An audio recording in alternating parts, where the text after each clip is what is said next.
Cuando compré mi primera casa a los 25, después de mantenerme desde los 15 y sin recibir ni un solo centavo de mi familia, pensé que mis padres por fin estarían orgullosos. En cambio, decidieron que mi éxito le pertenecía a mi hermano menor, quien llevaba años desperdiciando oportunidades. Lo que empezó como culpabilidad y manipulación pronto se transformó en una demanda formal y en un intento por quitarme la casa. Soy Samuel, tengo 27 años, y esta es la historia de cómo mi familia intentó quitarme la casa que conseguí con mi propio esfuerzo. No es fácil contarlo, pero necesito sacarlo de mi pecho. Espero que alguien entienda por lo que pasé. Aquí va el primer capítulo. Crecí en un barrio normal, en una casa donde todo giraba alrededor de mi hermano menor, Henry. Mis padres, Jimena y Michael, siempre lo pusieron primero. Henry era el favorito, el que podía equivocarse 1000 veces y siempre lo rescataban. Yo, siendo el mayor, tenía que ser responsable. A los 15, me di cuenta de que no podía contar con ellos para nada importante. Así que empecé a trabajar en una tienda de comestibles después de clases.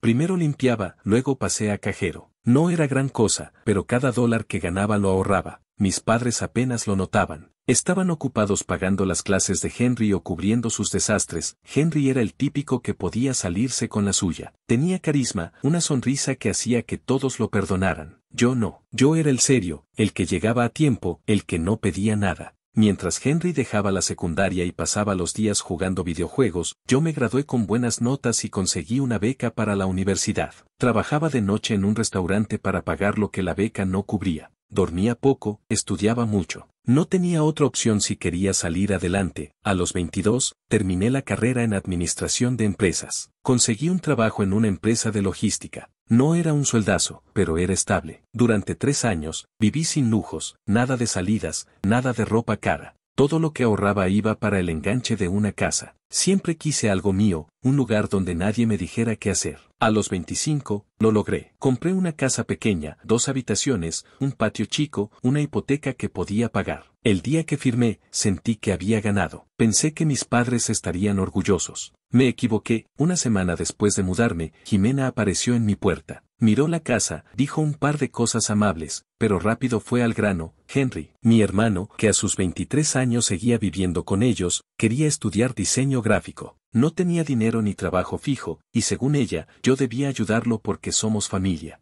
Pensé que hablaba de un préstamo pequeño, pero no, quería que pagara todo. Me quedé callado, intentando procesarlo. Le dije que lo pensaría, que la hipoteca me tenía apretado. Ella me miró como si hubiera dicho algo horrible, murmuró algo sobre ser egoísta y se fue. Después de eso, no pararon. Michael me mandó un correo diciendo que mi éxito era para todos y que no ayudar a Henry era como traicionar a la familia. Henry me llamó, medio en broma, diciendo que mi casa debió costar mucho y que compartir no me mataría. Empecé a sentir una presión rara, como si mi casa no fuera mía, como si todo lo que conseguí les perteneciera. Un mes después, las cosas se pusieron peor. Jimena y Henry vinieron juntos. Traían una idea, querían que pagara la matrícula de Henry en una escuela privada carísima. Cuando dije que no podía, Jimena se puso furiosa. Después de todo lo que hicimos por ti, dijo, aunque no recordaba que hubieran hecho nada por mí. Henry solo me miró como si yo fuera el malo. Les pedí que se fueran cuando Jimena dijo que podría vender la casa para hacer lo correcto. Me quedé solo, mirando mi sala, pensando en cómo algo que construí podía ser visto como un favor que les debía. Semanas después, recibí un correo que me dejó helado. Era de un abogado. Mis padres y Henry me habían demandado. Decían que, al no compartir mi éxito, le estaba quitando oportunidades a Henry. Querían la mitad del valor de mi casa o que la pusiera en un fideicomiso donde ellos mandaran. Leí el documento varias veces, sin creerlo. No era solo una pelea familiar, querían quitarme lo que era mío. Esa noche, sentado en mi sofá de segunda mano,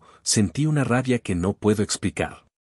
Recordaba los turnos dobles, las noches estudiando, los días comiendo lo más barato que encontraba. Todo para esto. Pero no iba a dejar que ganaran. Llamé a Mike, un amigo de la universidad que ahora era abogado. Le conté todo y le mostré los correos, mensajes y una grabación donde Jimena admitía que quería la casa para Henry. Mike dijo que teníamos un caso sólido. Esto es una locura, Samuel, pero podemos pararlos. Empecé a juntar pruebas. Tenía correos de años donde mis padres ignoraban lo que hacía o me pedían hacer más por Henry. Tenía recibos de mis pagos de universidad, estados de cuenta, todo lo que mostraba que yo me hice solo. Mike dijo que lo mejor era prepararnos para una audiencia previa al juicio. Si jugábamos bien, podríamos hacer que retiraran la demanda antes de que llegara lejos. Mientras organizaba todo, no podía dejar de pensar en cómo llegué aquí. Todo lo que hice fue por mí, porque nadie más iba a ayudarme. Y ahora, mi propia familia quería quitármelo. Pero no iba a rendirme. Esta casa, este pedazo de mundo, era mío. Y lo iba a defender. El día de la audiencia se acercaba. Estaba nervioso, pero más que nada, estaba listo. Tenía la verdad de mi lado, y no iba a dejar que me la quitaran. Los días previos fueron intensos. Mike y yo nos reunimos varias veces en su oficina, revisando cada detalle. Me explicó que la demanda de mis padres y Henry era frágil, basada en emociones más que en hechos legales. Alegaban que, al no compartir mi éxito, estaba perjudicando a Henry. Pero no tenían pruebas sólidas, solo la idea de que yo les debía algo por ser familia. Mike estaba seguro de que podíamos desarmar el caso en la audiencia previa, pero me advirtió que sería duro. Van a intentar jugar sucio, Samuel, dijo.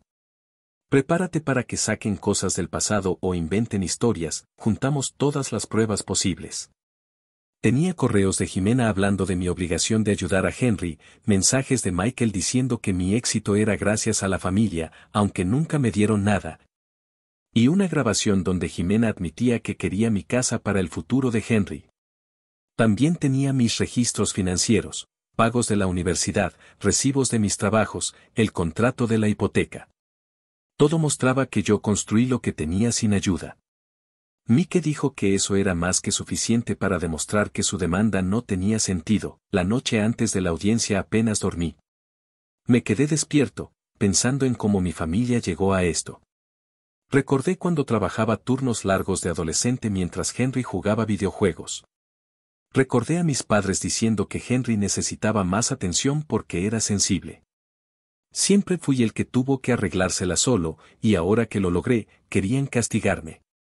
Me levanté temprano, me puse un traje viejo que compré en una tienda de segunda mano y manejé al juzgado. Mike me esperaba en la entrada con una carpeta llena de documentos y una mirada confiada. La sala de la audiencia era pequeña, con paredes grises y una mesa larga. Mis padres y Henry estaban al otro lado con su abogado, un tipo con un traje caro que parecía fuera de lugar. Jimena evitaba mirarme. Michael tenía la cara tensa, como si estuviera molesto por estar ahí. Henry parecía aburrido, como si esto fuera una molestia menor. Eso me dio rabia, pero también fuerza. Si pensaban que podían intimidarme, estaban equivocados. El juez, una mujer de unos 50 años con gafas, empezó pidiendo a ambas partes que explicaran su caso. El abogado de mis padres habló primero.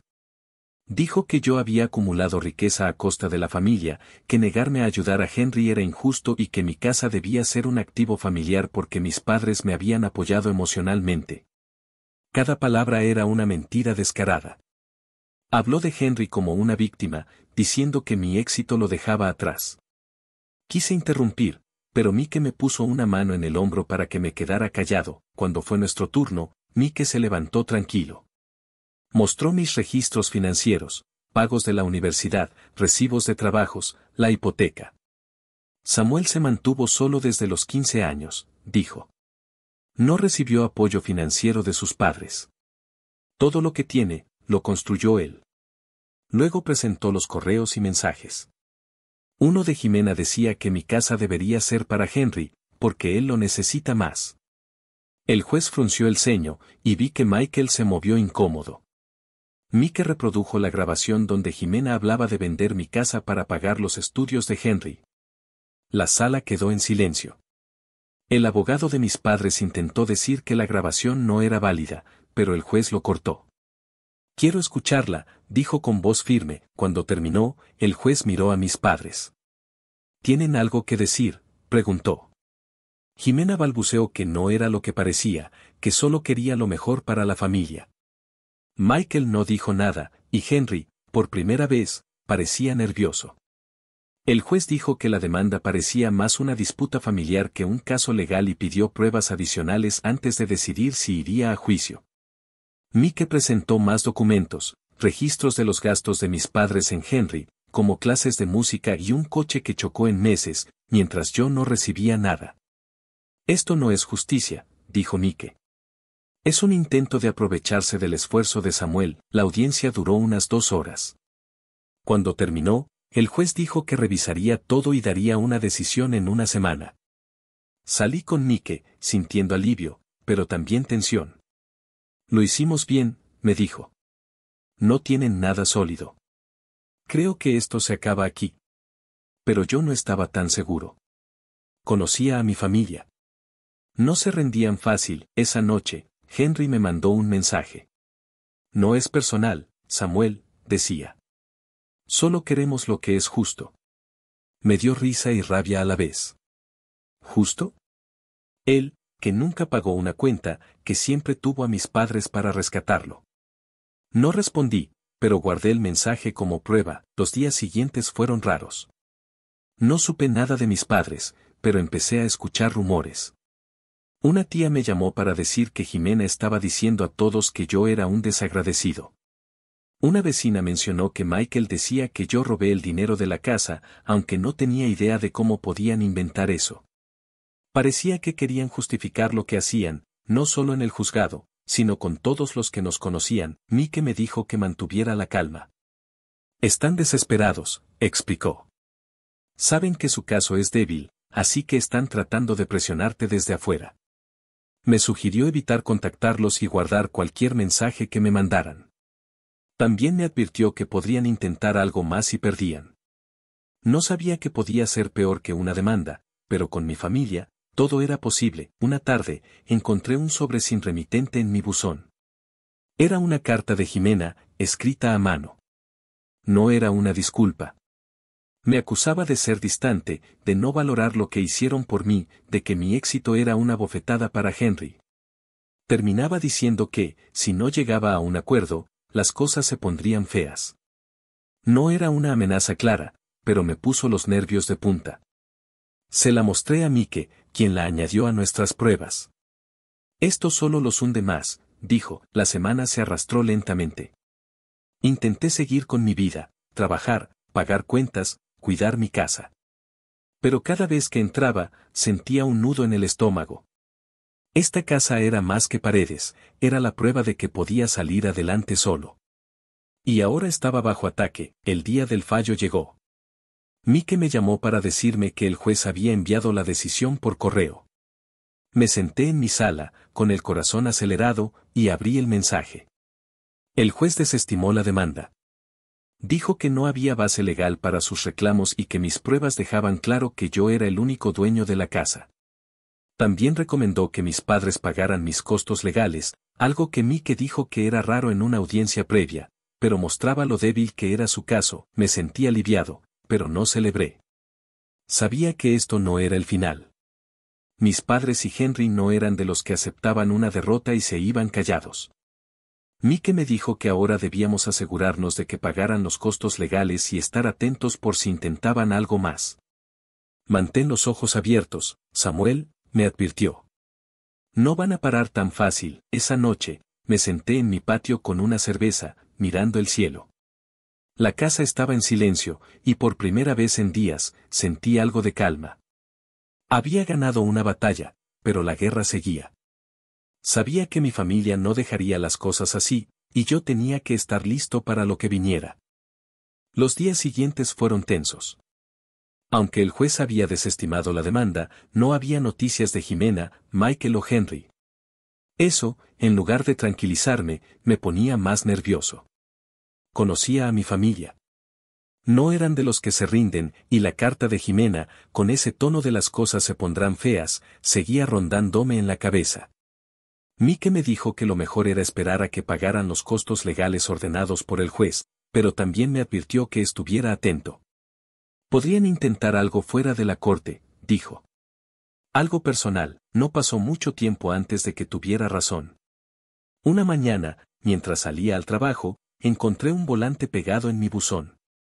Era una nota anónima, escrita con letras recortadas como en una película mala, que decía: disfruta tu casa mientras puedas. No tenía firma, pero no necesitaba una. Sabía quién estaba detrás. Llamé a Mike y le conté. Me dijo que lo guardara como prueba y que instalara una cámara de seguridad en la entrada.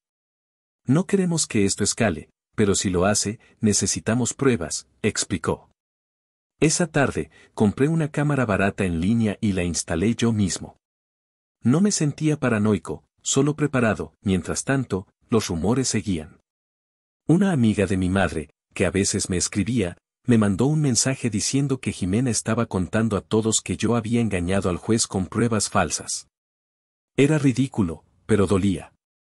No porque me importara lo que pensaran los demás, sino porque mostraba hasta dónde estaban dispuestos a llegar. Michael, por su parte, empezó a llamar a mis tías y primos, diciendo que yo había traicionado a la familia por no ayudar a Henry. Era como si quisieran aislarme, hacerme el malo de la historia. Pero yo ya estaba acostumbrado a estar solo. Lo había estado desde los 15, una semana después del fallo, recibí una notificación oficial, mis padres habían apelado la decisión del juez. No era una sorpresa, pero sí un golpe. Mike me explicó que la apelación era más una formalidad que una amenaza real. No tienen nada nuevo que presentar, dijo. Es solo una forma de presionarte para que cedas. Pero yo no iba a ceder. Había trabajado demasiado para dejar que me quitaran lo que era mío, lo que no esperaba era lo que vino después. Una noche, mientras revisaba mi correo, encontré un mensaje de Henry. No era como el anterior, con ese tono medio bromista. Esta vez era directo: si no nos das algo, vamos a hacer que te arrepientas. Hay otras formas de hacerte pagar. Me quedé helado. No era solo una amenaza, era una confesión de que no se detendrían. Le envié el mensaje a Mike, quien me dijo que esto podía cambiar las cosas. Esto ya no es solo una demanda civil, explicó. Esto podría ser acoso o incluso extorsión. Necesitamos actuar rápido. Mike presentó una moción para que el juez revisara las nuevas pruebas, incluyendo el volante y el mensaje de Henry. También pidió una orden de restricción temporal contra mis padres y Henry, para evitar que se acercaran a mí o a mi casa.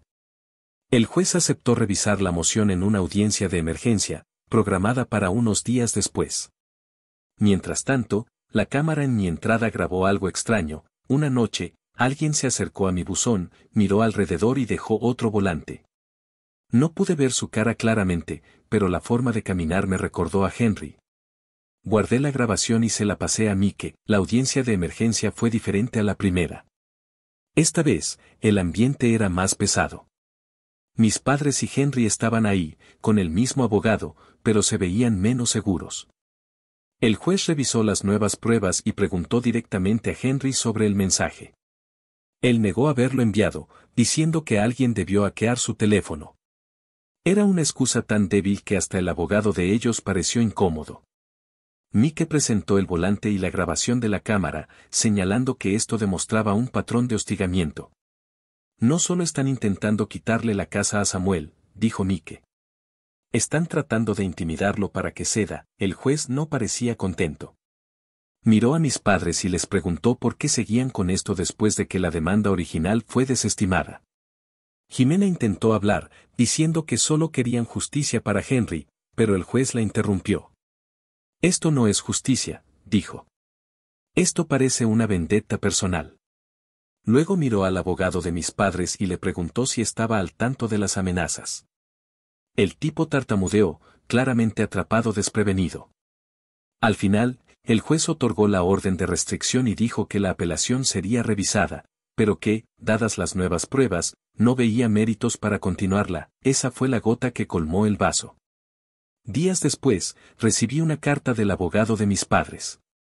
Decía que retiraban la apelación y que pagarían los costos legales, como ordenó el juez. Pero lo más sorprendente fue lo que venía al final: una disculpa escrita, firmada por Jimena, Michael y Henry. Decía que lamentaban cualquier malentendido y que no querían causar daño. Era una disculpa forzada, obviamente redactada por su abogado para salvar las apariencias, pero aún así, era más de lo que esperaba. Mike me dijo que probablemente lo hicieron para evitar consecuencias legales más graves, como cargos por acoso. No voy a mentir, esa carta no arregló nada. No borró las noches sin dormir, la rabia, la sensación de traición. Pero sí me dio algo de cierre. Mis padres y Henry habían quedado expuestos, no solo ante el juez, sino ante la familia y los conocidos que se enteraron de la historia. Mi tía, la que me había advertido sobre los rumores, me llamó para disculparse por no haberme apoyado antes. Dijo que Jimena y Michael habían perdido credibilidad con casi todos.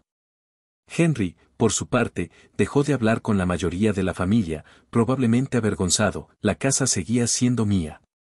Cada vez que entraba por la puerta, sentía una mezcla de orgullo y alivio. Había peleado por ella, no solo contra mi familia, sino contra la idea de que mi esfuerzo no valía nada. Organicé una pequeña reunión con amigos cercanos para celebrar, algo que no había hecho en meses por todo el drama. Mike estaba ahí, brindando conmigo, diciendo que debería escribir un libro sobre esto. Nadie creería que tu familia llegó tan lejos, bromeó.